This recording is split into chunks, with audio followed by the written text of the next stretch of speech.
I'm not sure that we're live, so hold on just a second.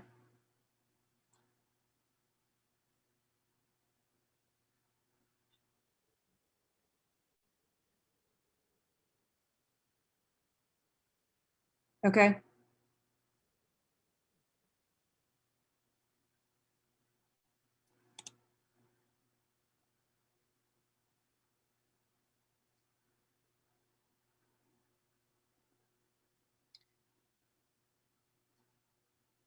All right.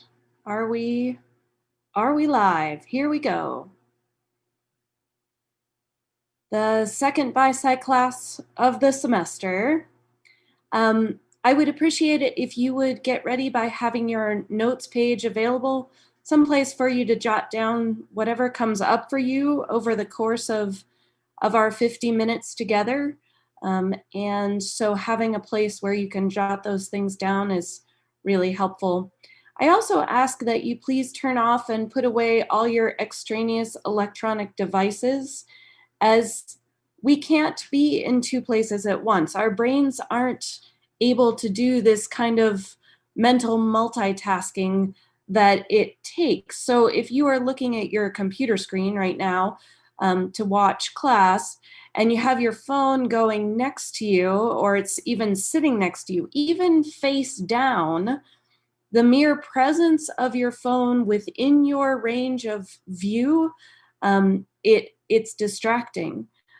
We aren't fully aware of that, of the power that our phones hold over us sometimes. And so if you even just put your phone in the other room or put it in a drawer next to you so that you can't see it, that helps us to stay more focused. And so with that said, I ask you now to come to full presence in this space for this class time. So I'd like you to take a moment and lower your gaze, lower your eyes, kind of looking down maybe at your body, and notice how you're feeling. Notice how you're really feeling, like in your body, in your mind. And it does help me to close my eyes when I do this. Might be feeling tired or anxious. You might feel excited. You might feel ready. I've gotten some beautiful messages from some of you that you're excited about the possibilities that this class holds for you. And I'm so excited about that too.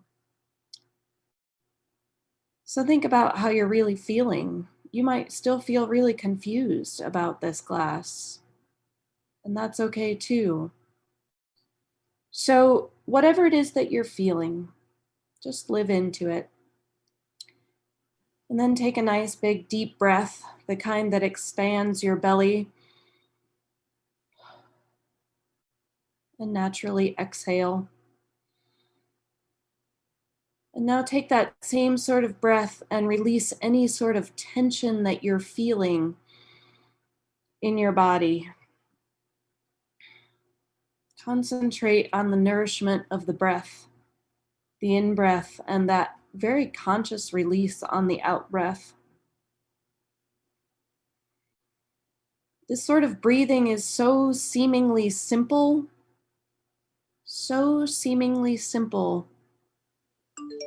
and yet it's been shown that this simple practice of bringing your awareness to your breath can help most anytime, most anywhere. It's not like I have to strike some kind of weird yoga pose as I'm walking down the sidewalk or in the hub someplace. It's just breathing. So bringing your consciousness to your breath, taking 3 deep breaths, can help to sort of calm and cleanse. Anytime, any place. So we're going to continue to dive in. This is where we were on Wednesday. The idea of seeing with new eyes, that observation of scientists. What happens when we see ourselves with new eyes? What happens if we see each other with new eyes? The power of seeing Earth with new eyes, and then where all of you are right now, seeing the potential of college with new perspectives, new eyes. And so sometimes this observation is really just taking time to take those deep breaths and think about, how am I feeling? What's really going on for me? And so I'd like you to think about, go back to that class on Wednesday. Go back to that class on Wednesday and think about, how am I feeling about this? What do I really feel about college? What is my sense of others, us versus them? How do I see the world around me, nature and earth?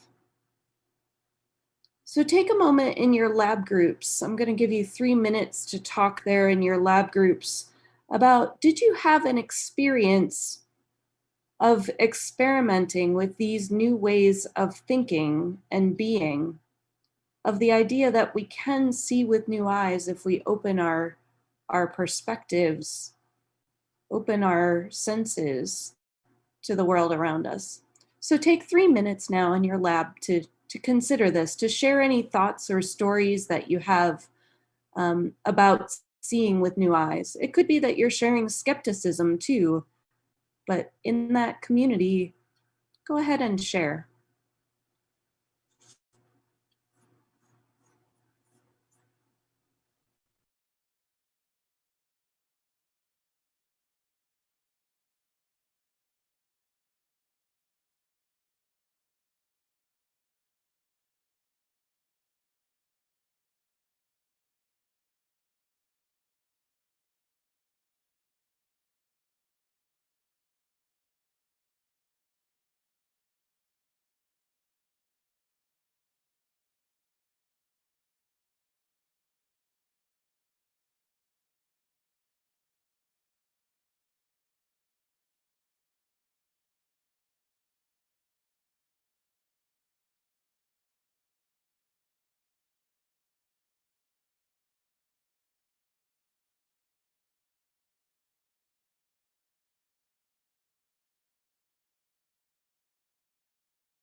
Thanks for your conversing. So we're going to take this another step and explore a little bit more about what I mean by this seeing with new eyes. So a simple example, or what could be a simple example that could teach us a lot. So a sidewalk experiment. So imagine that you're walking across campus, or imagine that you are walking down the street where you live, wherever in the world that might be. And it's a beautiful morning like this, and as you are walking up there along this sidewalk, and it's kind of hazy there in the distance. And suddenly you see someone coming toward you on the sidewalk. So it's just you and this one other person coming toward you. What happens for you in that moment when you come to the understanding that the two of you are going to cross paths and you're the only two on the sidewalk? And so are you going to quickly pull out your phone and look at that and pretend that you don't see the other person? Or are you going to say, "Hello, good morning. Isn't it beautiful today?" Or are you going to just look the other direction as if they don't exist? Or something else. Maybe you greet them really kindly and warmly. What would happen if somebody did that to you? Said, "Oh my gosh, what a beautiful day it is. Where are you headed? What's going on?" I I would guess that in that case you wouldn't freak out. Like you wouldn't be offended that that person talked to you. That's my guess. You would be probably surprised, but not offended or hurt. Maybe the surprise would even delight you. We create the culture. We create the culture together of what we are living in and doing. And so I challenge you to this sidewalk experiment. Wherever you're walking next, I know after this I'm going to walk over to the post office. What's going to happen if I encounter someone on the sidewalk? What's my reaction going to be? How am I going to create the culture of my little town by my way of being? This experiment unveils our beliefs about the human other, about who we are, about the culture that we live in. So today's class is about curiosities. So I'm curious about what's going to happen for you on the sidewalk. I'm curious about how we can work together to create that kind of culture. Think about those people that you know that are curious. They're filled with questions, absolutely filled with questions, always asking, always marveling. They're alive and they're energized and they're engaged and they're constantly learning. And maybe that's you. Or maybe it was you when you were this age, when you were 6 and when you were 7. We are all born with a natural curiosity. Preschoolers are full of questions. They ask dozens of questions per hour. And the statistic says that adults ignore almost 40% or sometimes more of the questions that children ask. Somehow our curiosity gets stuffed out by the time we're 18 or 19 or 20 sometimes, or even more so when you're in your 40s. So my son Henry is one of these naturally curious people. And it was when he was about age 3 that I was riding in a car with Henry and a friend of mine. And Henry was full of questions. We were headed to a farm to visit, and Henry was so excited. He had questions about what the clouds were doing outside. He had questions about where we were going, where we were going to turn next, how much farther is it going to be, what is going to happen at the farm. And he was so excited and so curious.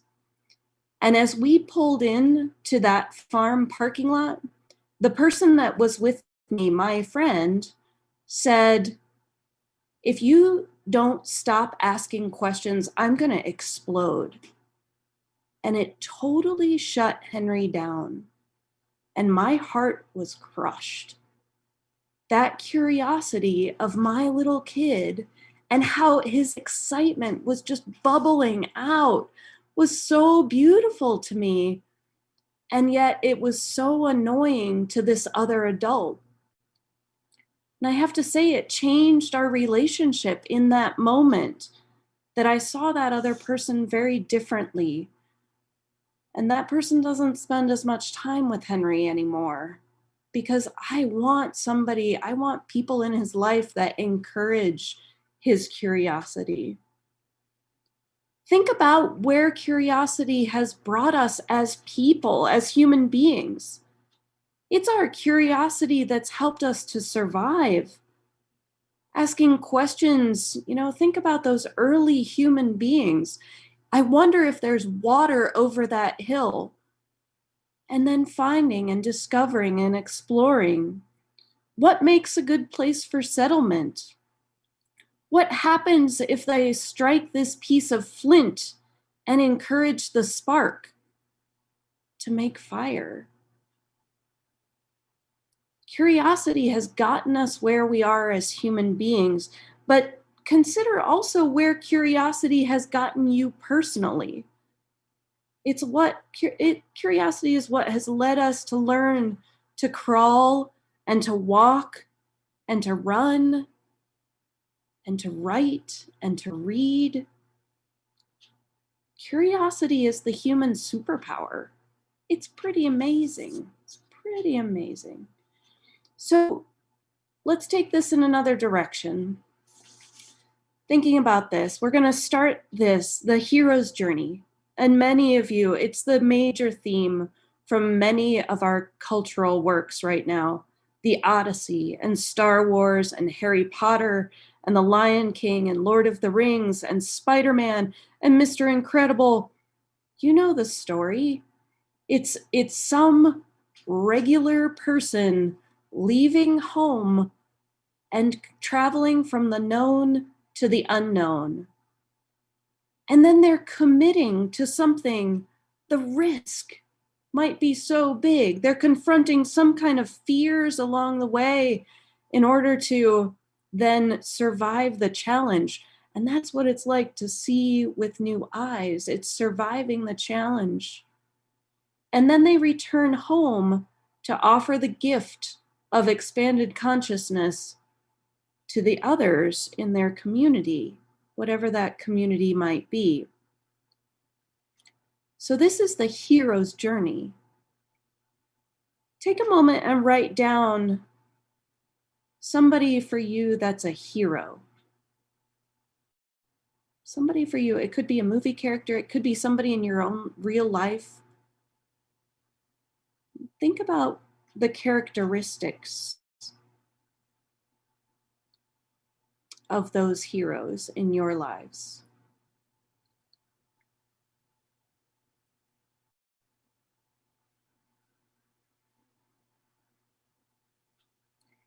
I can almost bet that the hero that you wrote down is somebody that became aware.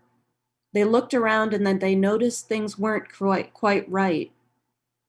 It could be somebody who wanted to be an EMT or a firefighter. It could be a single mother who had to make a very difficult choice. It could be somebody, a grandfather who went to war and survived to tell the stories. Those heroes in our lives, they've made conscious decisions to ignore the story that they've been given. They could have looked away, they could have looked down, they could have gone small, but instead, these heroes ask questions. They step up, they step forward, they jump in. The heroes are curious about what could be better. Heroes discover himself and herself and the purpose of their life. So, thinking back to the sidewalk experiment, how could you feel like the hero? What would be the right thing for you to do in that situation? Here's a hero. Rosa Parks, this amazing lady, her pivotal role in the Montgomery bus boycott. The United States Congress called her the First Lady of Civil Rights and the mother of the freedom movement. It was on December 1st in 1955 in Montgomery, Alabama, that Rosa Parks refused to obey the bus driver's order to give up her seat in the colored section, give up her seat to a white passenger. People, she says this, people always say that I didn't give up my seat because I was tired. But that wasn't true. I was not tired physically, no more than I was usually tired at the end of a working day. I was not old. I was 42. No, the only tired that I was tired of giving in. So another way of saying this is that she was bold enough to be curious about what would happen if she changed the story. What is my meaning in culture? It all begins with these questions. Diving into the unknown, taking the hero's journey. Research shows a very clear link between curiosity and feelings of well-being. People who are curious orient their lives toward discovery and growth. They're predisposed to engage in, rather than avoid, new activities. Curious people tend to be more self-aware and don't shy away from the tough questions like, who am I? Where do I want to go in life? It's been shown that curious people are ready to lead. It is more often the leaders that are curious. Think about leaders in maybe in a business that you've worked for, a manager. They're the ones telling you the answers. They aren't the ones that are letting you be curious very often. And so what happens if we expand our curiosity? This goes along with that scientific method that we've brought around. So we've talked about the observations, and here we are talking about the questions in the scientific method. If we're going to talk about science, there's this guy, Thomas Edison, businessman, who has been described as America's greatest inventors. The phonograph, the motion picture camera, the light bulb, founder of General Electric. It took thousands of iterations before the electrical light was in practical and usable form. Thousands of questions, rotations through the scientific method. It wasn't just his job, it was his life. He says, I have not failed. I've just found 10,000 ways that won't work.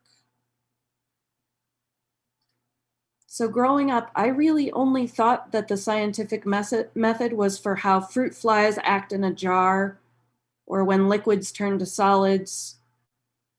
I had no idea that I was using it every day to figure out life.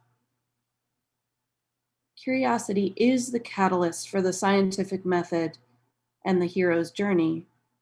And I'm so glad that I've made that connection, because I had just no idea. Here's a recent hero. Let me stop this and we'll share. I want to show you this video. I see myself as one out of millions in this movement. I have a hope. People look up to me in some way, I guess. That, of course, puts me in a bit of a different position. People listen to what I have to say. I want you to unite behind the science. Welcome, Greta Thunberg. You're changing the world. The world is waking up. Okay, we're off. Yeah, like that. But I'm not a leader or the face of the climate movement. I'm just one of many faces. We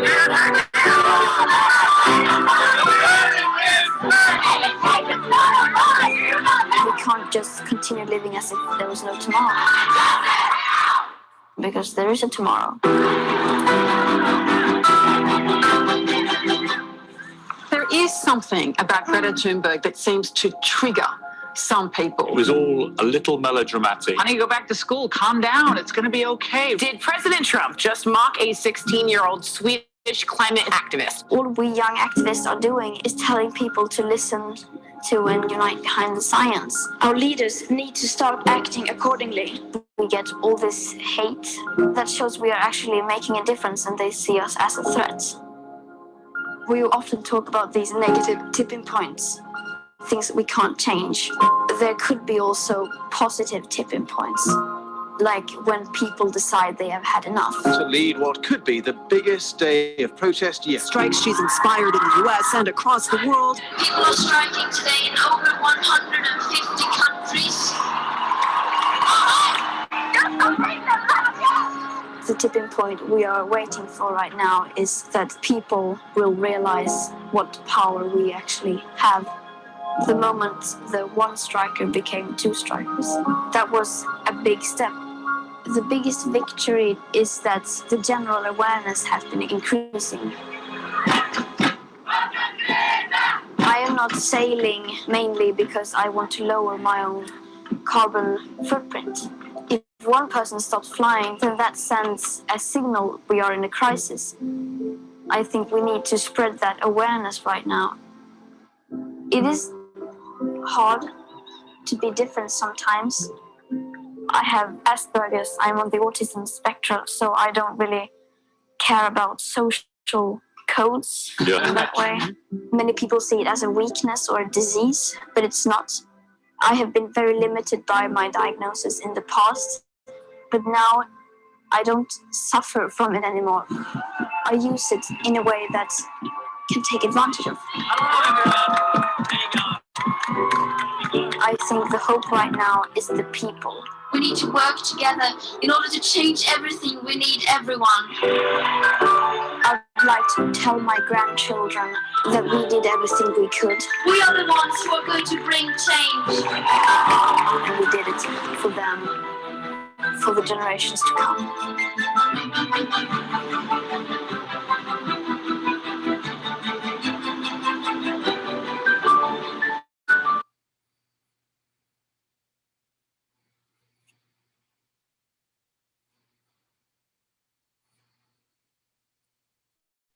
What an astonishing young woman, age 18, who's asking questions.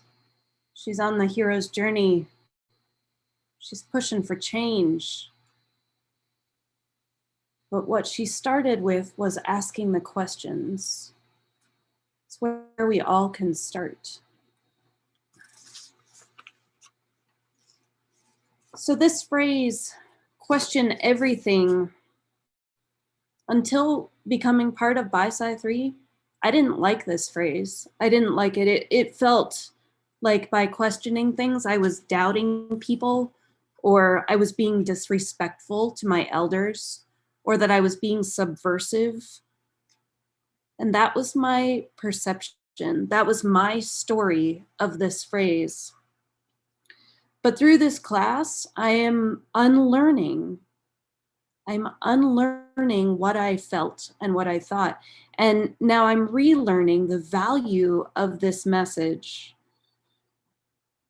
So what has happened in our culture, what has happened to you and me to stifle our curiosity? It's all with those in power, it seems, that tell those below what to think. So this week, as an action assignment, you'll be asked to write 75 questions that pertain to you personally. It can be tough to dig in and get down to the nitty-gritty. And so I'm going to give you now 3 minutes in your groups to talk about this assignment. Your TAs will give you a little bit of coaching around the question assignment. So take in what they have to say. And ask any questions that you might have of them at this moment.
So I hope that was helpful to understand a little bit more about that assignment.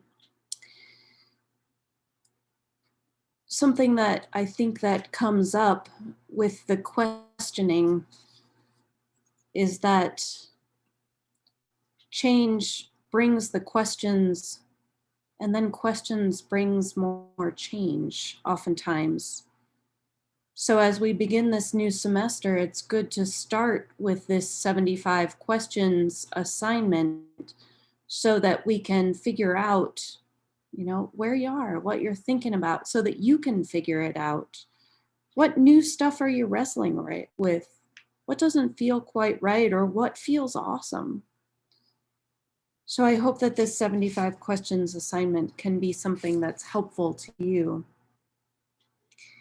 It does matter what kind of questions you're asking. The what informs and the why transforms. Write this down on your note paper.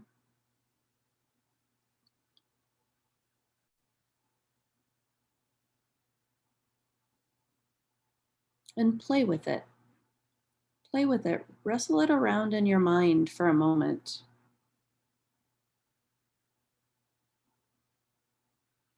The different qualities of questions that you might ask. So we're going to experiment with it. A scenario. You meet up with an acquaintance as you walk through the hub when you get back on campus. This is the first time that you've seen this person since before Thanksgiving of last year. What are you going to ask that person? Experiment now by creating one question that begins with what, and one question that begins with why.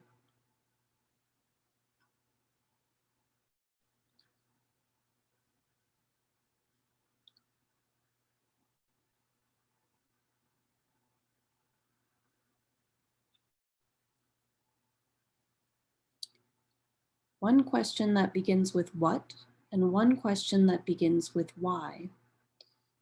And maybe you can already see how those answers, it seems like sometimes why questions turn into questions of judgment, but that's not how it has to be. If somebody were to say, why did you choose that hat today? It could come out as like, why did you choose that hat today? Or it could be like, really curious. Why did you choose wearing that hat today? And then you would get to know something about, I chose this hat today because I went for my walk and I like how it covers my ears. And I like that it covers the hair that I didn't have time to shower this morning. And so then you get to learn a little bit more about me. So take a moment. I'm going to give you some time in your lab group to think about these questions that you've created, the what question and the why question, and play with it. See if you can try it out on one of your lab mates. Somebody volunteer to go and then experiment and see what happens with the questions that you created.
So how can you feel more curious? And how is that curiosity going to affect you? How is it going to affect your relationships? The relationship you have with yourself, the relationship you have with others, and the relationship that you have with the world around you, the natural world. There's a direct relationship in Latin between the word curiosity and to care. I found that to be pretty fascinating.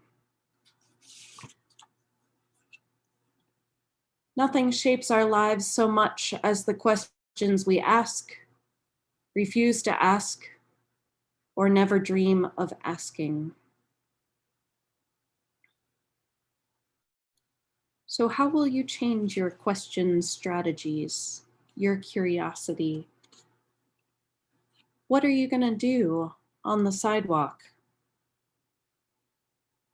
How can you exercise your curiosity in this way?